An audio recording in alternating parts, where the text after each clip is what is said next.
Hello and welcome to I Want to Grow, and I Want to Grow is all about that, right? It's about our growth. But today, it is about our growth, but we're celebrating today 90 years of the British Council. And my word, have they done some incredible things around the globe. And today we've got a special guest. Aicha, I'll leave this with you. Please introduce yourself and tell us what you do. Hi, Steve. Nice to be here this morning. Thank you for inviting me onto your podcast.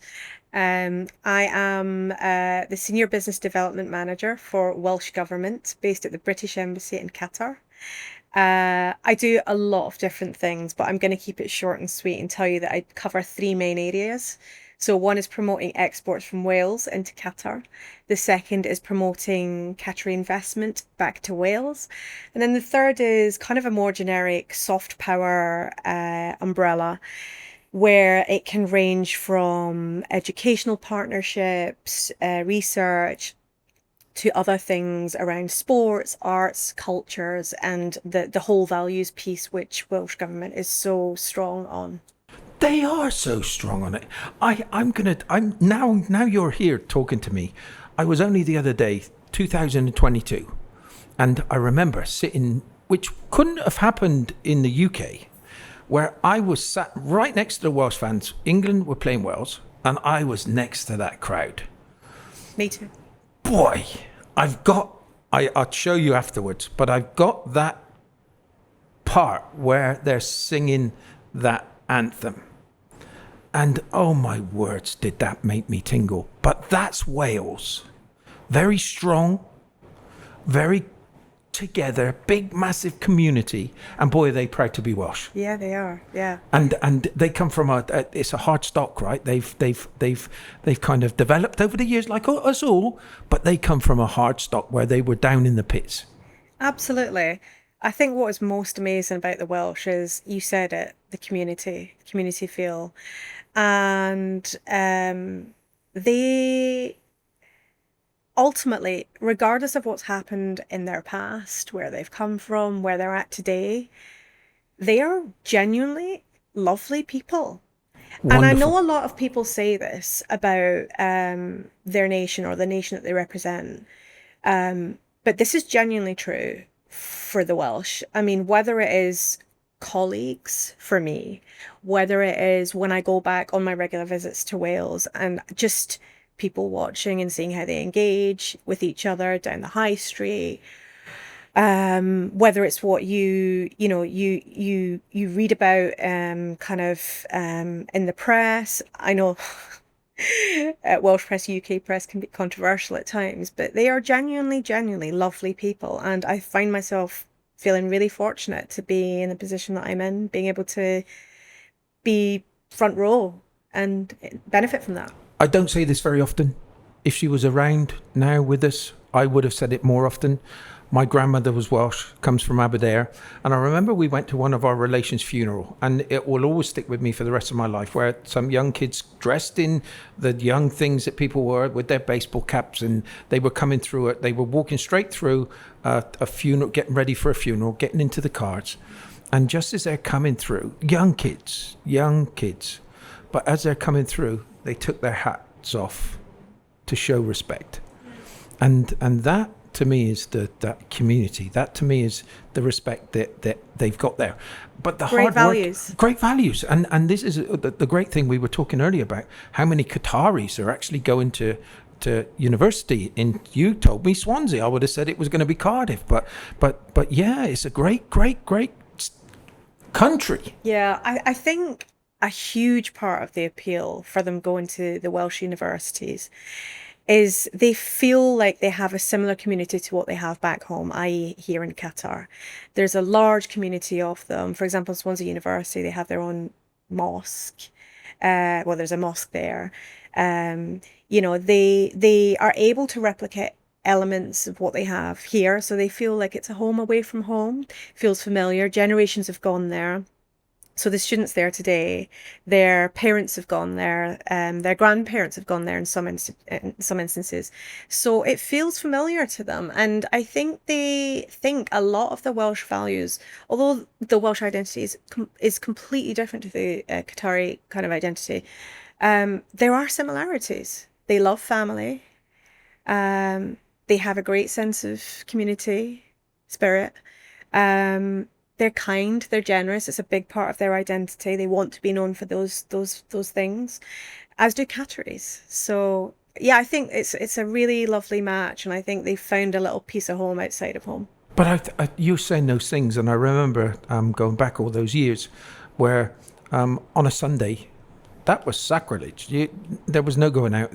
Everything was closed on a Sunday, and people would listen to the person playing we would have high tea, so everybody would share a meal together. We would have all the best crockery would come out, and Welsh cakes and all those things would come out.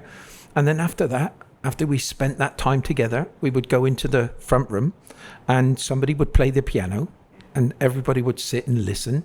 And you're 100% right where you say that the culture is quite close because it's family orientated, which is fantastic. You're in Qatar. Where did your journey come about for you to all of a sudden find yourself here? Oh, I'll try and keep the story short, but essentially I was born and raised in Scotland to a Scottish mother and Syrian father. My dad went there to study for university. Then around the age of 12, I moved to Saudi Arabia because of my dad's job. So we all moved there as a family. Then around about the age of 15, we all decided we were going to move down to London. So home for me now is London, actually. Although I have a really strong connection to Wales, to Scotland, I guess my home is London. Grew up there, studied there, went to university there, went to SOAS, the School of Oriental and African Studies, for anyone who knows that. I know there's quite a few people here in Qatar who've gone there.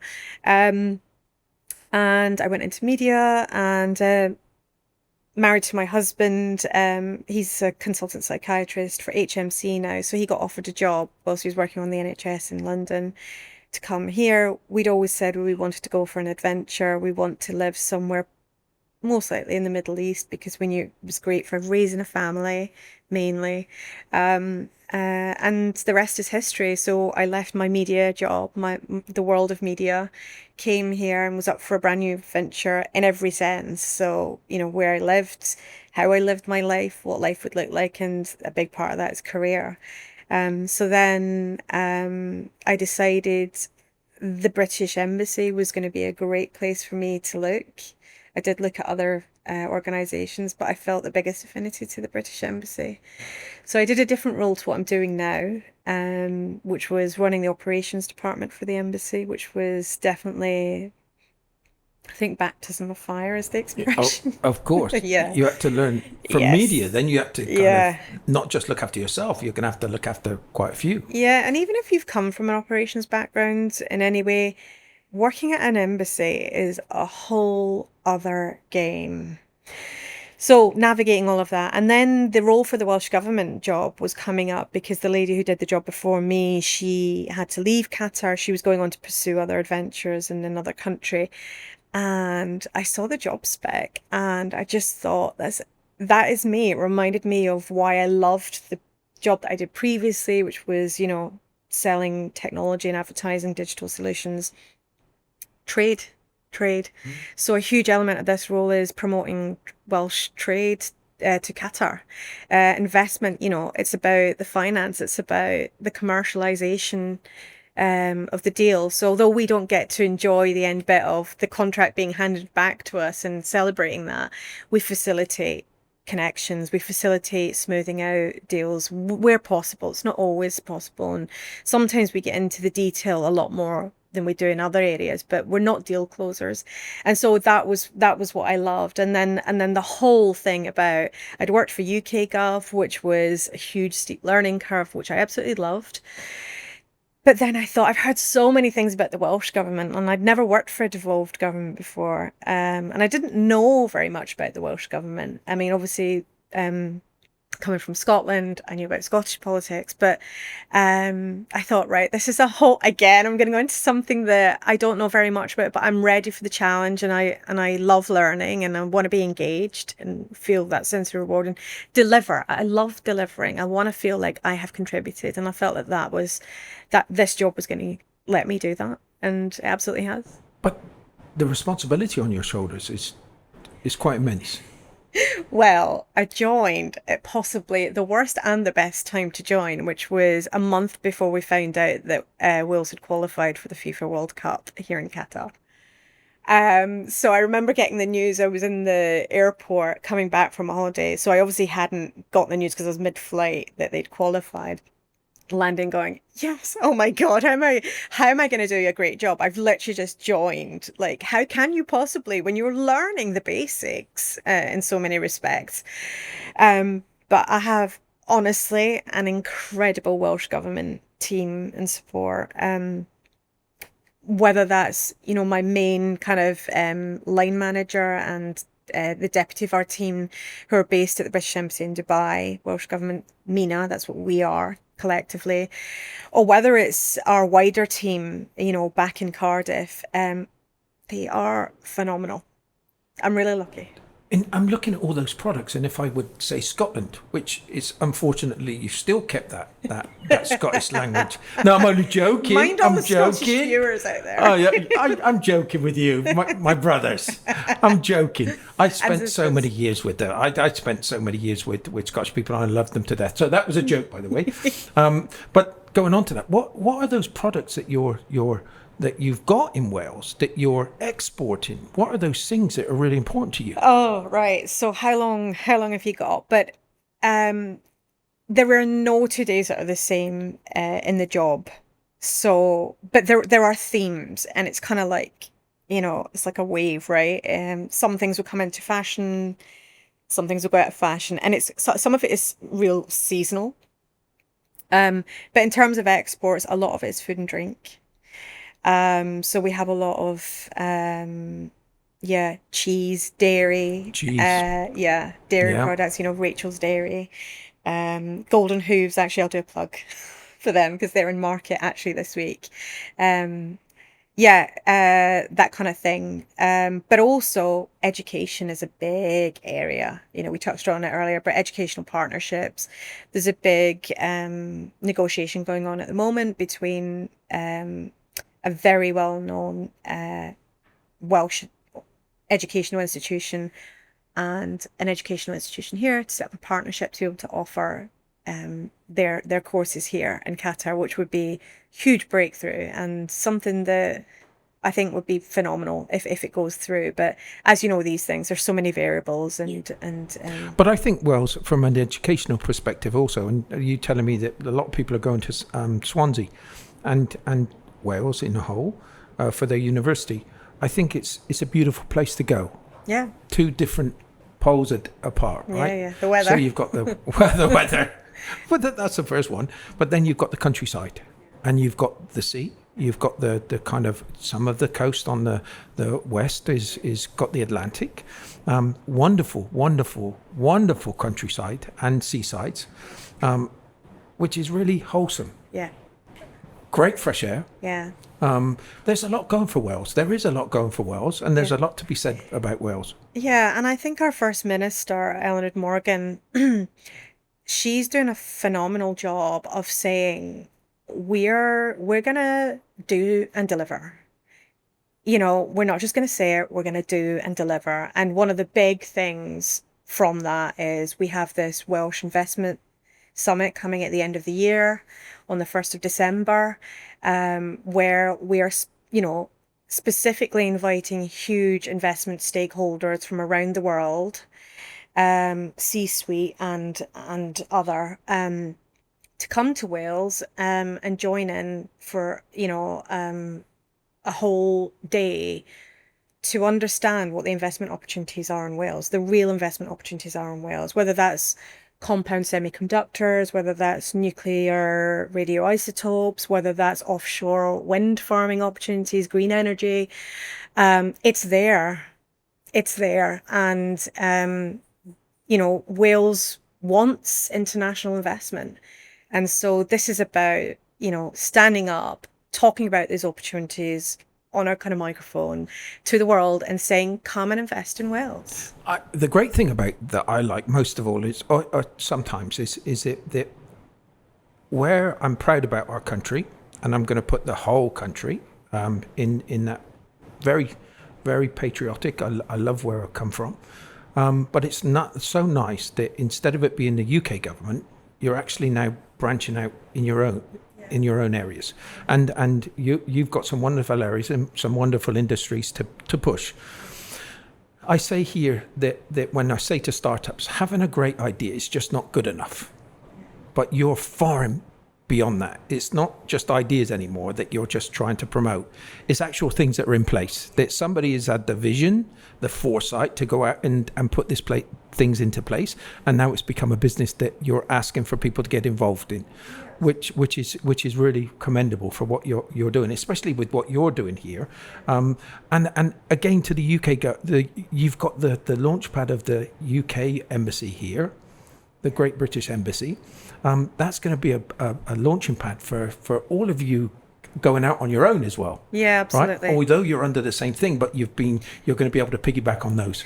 Absolutely. And it is so, what's the best way to put this? I mean, I've worked for other great organizations in the past, and unless you work for an immediately recognizable brand, sometimes it's hard to strike up conversations or get someone's attention. But I think working for the British Embassy, obviously you don't necessarily have that. I mean, unless you've really deeply upset someone. Yeah. Which is possible. Well, I guess everything is possible, isn't it?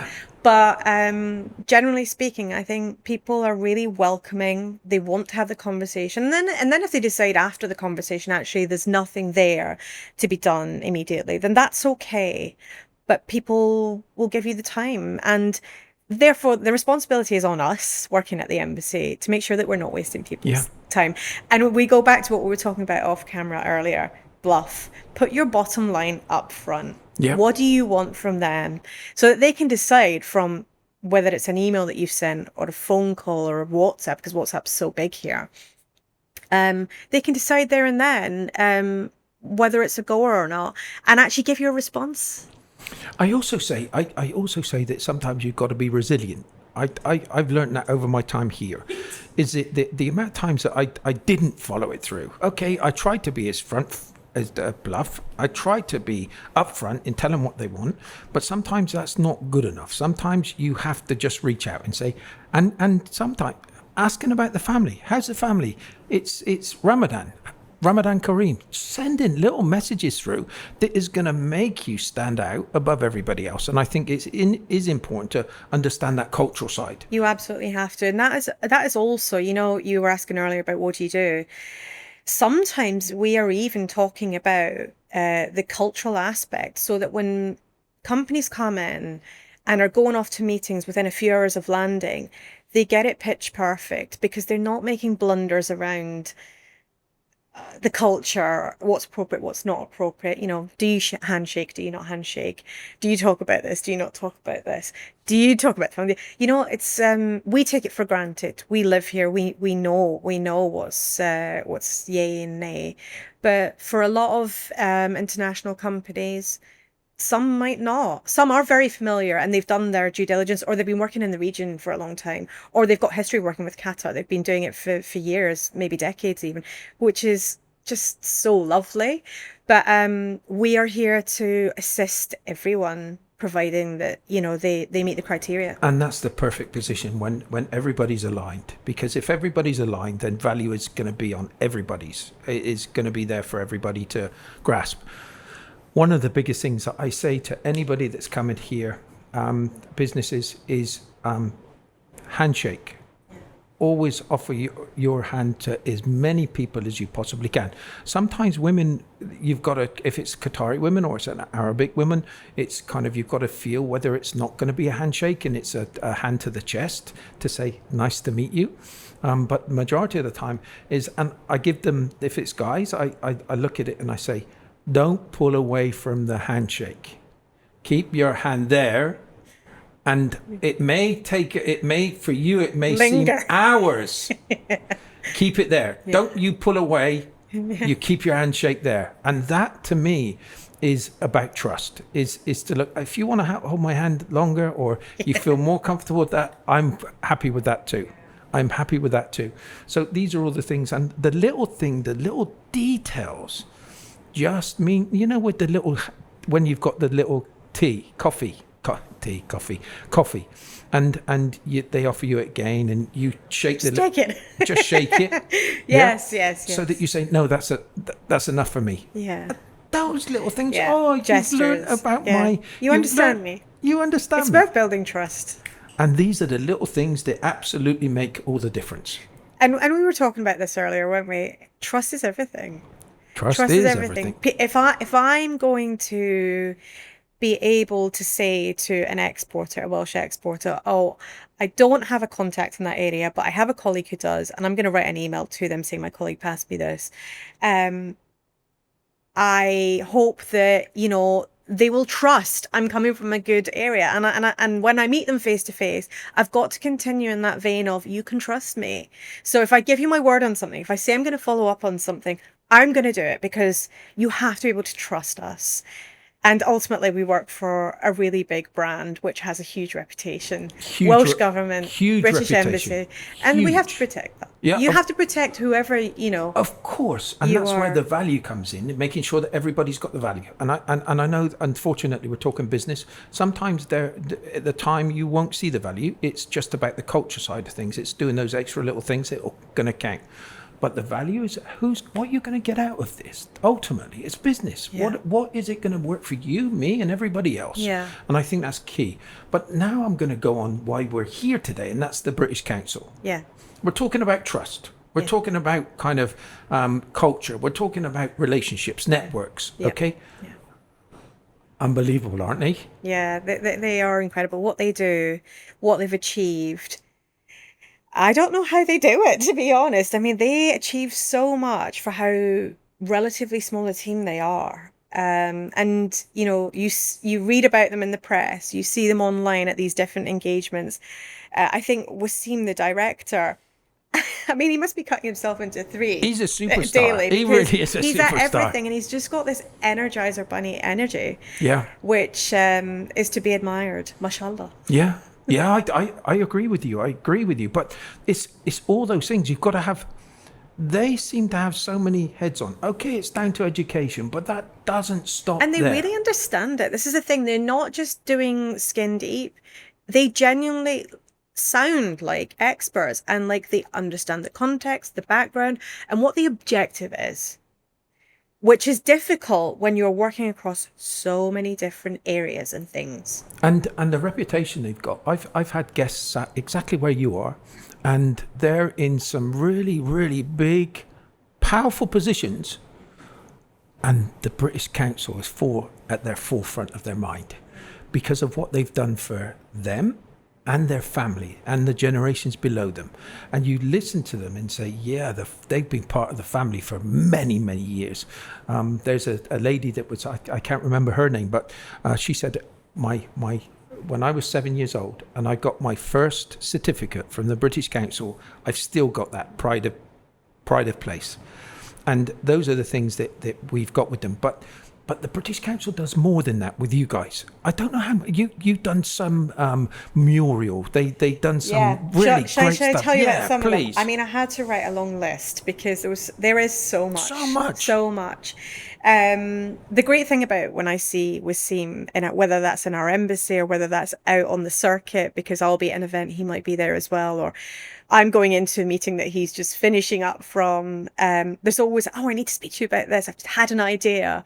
And it's ongoing, it's consistent, and he'll contact me whenever, and I will contact him whenever, and there are no barriers to the comms, and I just know that he's going to be so recipient to what I've got to perhaps suggest or ask, and likewise. So it comes down to relationships. I think a lot of how this works, Everything is about relationships. Yeah. So when Wales came out for the World Cup, which was just a phenomenal time. That is one of those things I think I'll look back on when I'm a pensioner, or maybe much older in my pensioner years. Don't be putting those types no, of no, I know. I'm getting closer and closer to that. No, I know. Oh, I should God. say, as a very, very old woman, I will look back on that as one of the key highlights of my life, not just my career. 100%.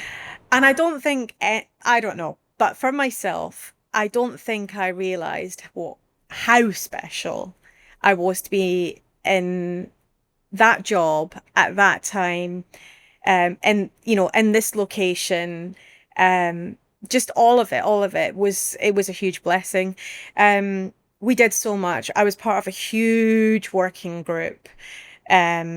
The Welsh Government Cardiff had set up, and obviously part of many meetings to pull it all together, because there was a huge programme of events and organisation that happened in the run up to and during from ministerial visits.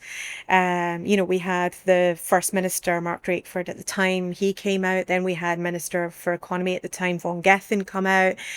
And all of the things that they did, and those things in themselves are a huge kind of in terms of planning resource, making sure it's right, comms with the Qatari government, the protocol side of stuff and everything. But we worked with the British Council on organising a lot of the cultural pieces. Yeah. So we had the Earth Choir come out, so a young choir of 25 individuals. They sang at various different events throughout the World Cup. They were just phenomenal. They sang in Welsh. As you'll know, every Welsh person is born with a voice, as they say, which is just a phenomenon in itself. But, the kind of thing that you'd watch and your hairs would stand on end, genuinely, but also because it was such a special moment in time. Wales qualifying, but also the World Cup. I mean, even after Wales, sadly, was no longer in the tournament, it was just magical. So, we had various Welsh musicians come out.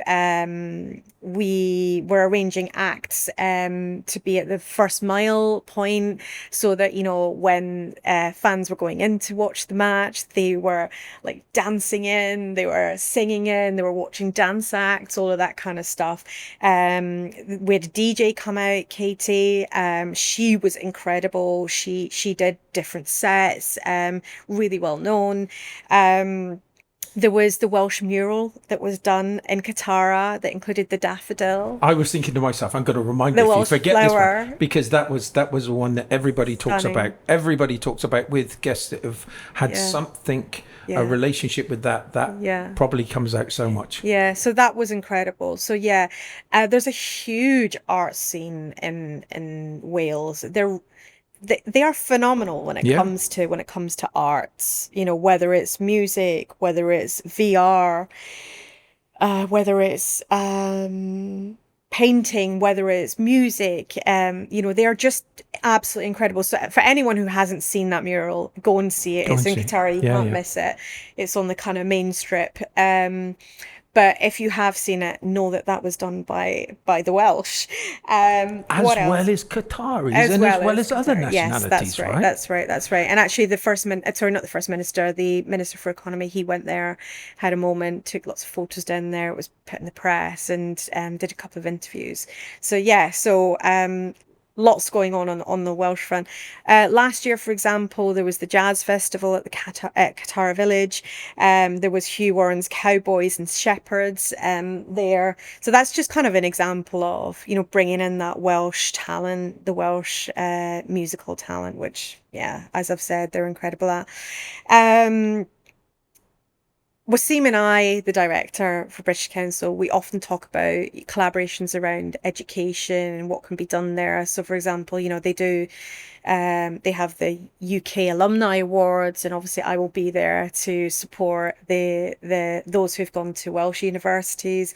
We try and stay on top of the Welsh alumni here, and sometimes they're hidden. We don't know where they are or who they are, and it can take some energy and effort to find them. We don't always find them, but sometimes Wasim will find one on his way, and he'll say, "Oh, by the way, there's this one here," and they're in a really prominent position, so you might want to I'm going to put out on my post today to say, where are you, Welsh yes, please do alumni? that. Where are you, Welsh alumni? And please get in touch with the Welsh Government. Yeah, perfect. I'll do that. Qatar. I'll do that. What else? The education piece is absolutely huge. Massive opportunities here, right? Massive opportunities here, and just us constantly thinking about ways in which the British Council and Welsh Government can collaborate on that. I talked about Qatara earlier. We've talked many a time with the director there, the lady over there, Miriam. Yeah, we interviewed her. Yeah, okay. So we've talked on and off about Wasim, myself, so British Council, Welsh Government hosting a Qatar delegation back to Wales, to look at the cultural organisations there, and what kind of partnerships could be struck, because there's all sorts of needs here, from whether it's production companies or whether it's actual talent or whether it's directors, or it's huge. It's like, where do you start and end? Two organisations coming together like powerhouses, right? Yeah. which I really do like, where you're bringing them all together, because otherwise it's virtually impossible to navigate. Yeah, absolutely. And you need someone like me from Welsh Government or Welsh Government to come in and say, these are the organisations that we're aware of, we have really strong relationships with, and even if we don't necessarily have strong relationships, we're aware of what they do, and this is who we would recommend for your programme.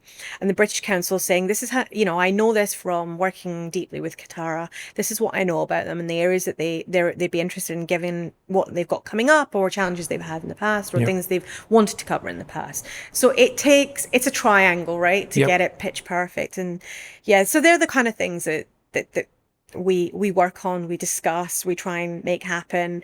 In the past, we've tried to support when there's going to be a huge memorandum of understanding signing at a very, very high level. I mean, as high as it gets, kind of thing. So use your imagination. And where we've talked about, so we'll bring in Welsh aspects, we'll bring in Welsh lamb, we'll bring in, how we cook it and all that kind of stuff. Other Welsh aspects. Simon from Lulu helps on that front, right? With the not yet. We're working on the lamb aspect with him, although they have Lulu's British Week coming up. Yeah. Later on this week, and we've got some Welsh exporters attending that. Well, let's push Lulu to make sure that they push some more Welsh products. We're working on the lamb aspect. So we've had some fantastic lamb come in, some organic lamb come in and to Qatar, which has been very, very popular. Yeah. Albeit not the cheapest, but it's never about price, it's about quality, isn't it? So look, if you're going to get the number one lamb in the world, then organic lamb, then there is a premium. There's a premium to play for that, but it's worth it. Yeah, absolutely. So there's nothing you're not doing with these guys. But they're pretty special. They are pretty special, and I would say the thing I love most about working with British Council is the huge array of things they managed to accomplish for the UK in collaboration with Qatar. They never say no. So you can have the wildest ideas, whether that be from Welsh Government, UK Government, or other organisations, and they will entertain it. If it sounds right, why not? And I love that openness. They're willing to put funding behind the right things. Sometimes even Welsh Government, if it's the right thing, we can look to fund, co-fund things as well. It's their open-mindedness, their approachability. I think the future's bright. I think the one thing that I would say about the British Council is once you've got the door open with them, for whatever reason, okay, don't ever let that. You've got the opportunity of never ever letting that door close. Yeah. And the ability to then go and do different things with them is immense. Yeah, absolutely. And that network that you become part of is that community. And that's global. Not just here, it's global. So get involved with them because they're fantastic. Yeah, absolutely. I think it's just understanding what they do, making sure you understand what they do, and then the opportunity that offers, because the opportunity is absolutely phenomenal. And they're open-minded, I would say, as I've said before. I love what we said about the British Council. It wouldn't be... I need to do this. I need you to... First, I want to... in very quickly, I want you to tell the benefits of living in Qatar, whatever they may be, and then I want you to shout out to any of those businesses that you believe. I'm going to say health, for example.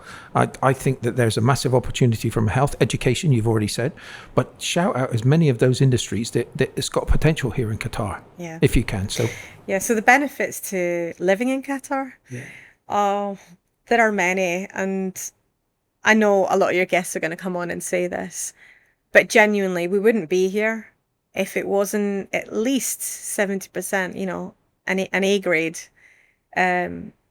lifestyle, life to be lived. The weather is phenomenal. I know people moan about the heat and the humidity, but honestly, I will take the heat all day long over the freezing cold of Scotland or London. So that for me is a huge plus. Being able to take a swim outdoors pretty much all year round it is genuinely a luxury that I never take for granted, and I make sure my kids don't take for granted either. I think the safety aspect, you can leave your car unlocked if and not worry. Not that you deliberately do that, but if you've happened to have done that, I mean, you're not worried. It's safe. It's a great place to raise kids. Kids are exposed to other nationalities, other kinds of living, other just languages, everything. I mean, that's a real... Again, I use the word luxury, but luxury means a lot of things. It's a privilege. It's a privilege that your kids can grow up in that kind of environment. And I think you do get the same sort of thing in parts of the UK as well, parts of Wales, parts of England, all throughout the UK. But it's everywhere here. Yeah. You can't escape it. Can't escape. There's a lot of nationalities. The schools are phenomenal. Phenomenal. The food. Health. The food. The healthcare. I mean, HMC, Hamad Medical Corporation. Second to none. It is second to none, and that is the national healthcare system. The NHS. I spoke about ITCAN beforehand, and yes. ITCAN Simulation and Innovation Centre. Have you been there? Yes, I have. Yeah. We've introduced Welsh companies there as well. Unbelievable! Yeah. I want to introduce more Welsh companies there because I think that they do such a great job. The health, and I'm banging this drum about health because sometimes, just recently, when your health isn't there, you've got nothing else.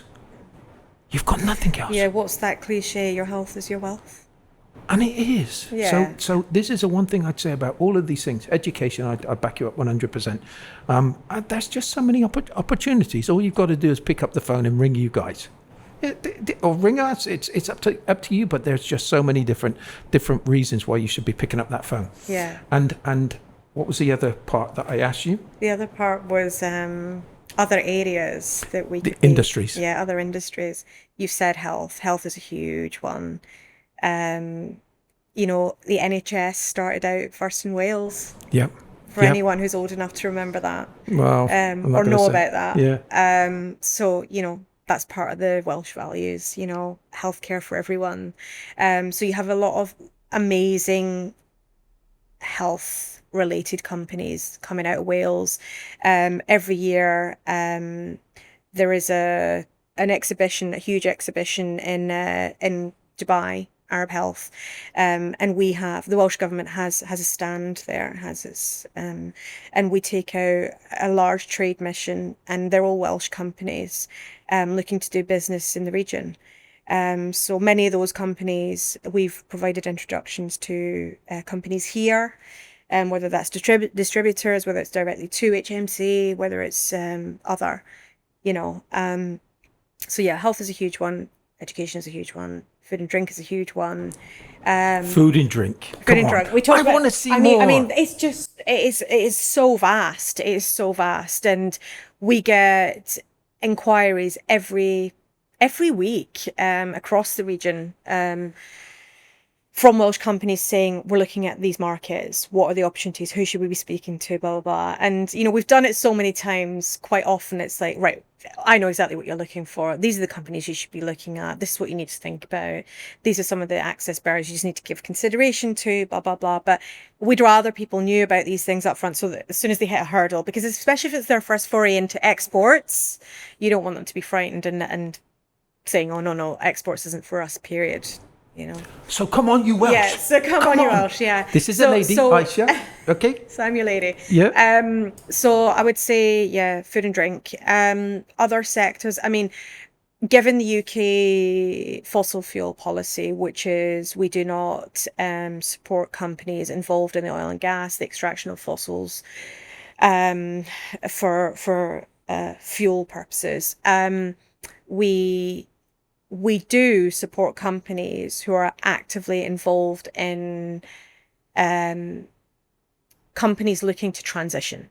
So moving into green energy spaces, sustainable energy, that kind of thing. So again, you have a lot of companies in that space in Wales who are there. Again, there's a big conference which happens to happen again in the UAE, which is called ADIPEC.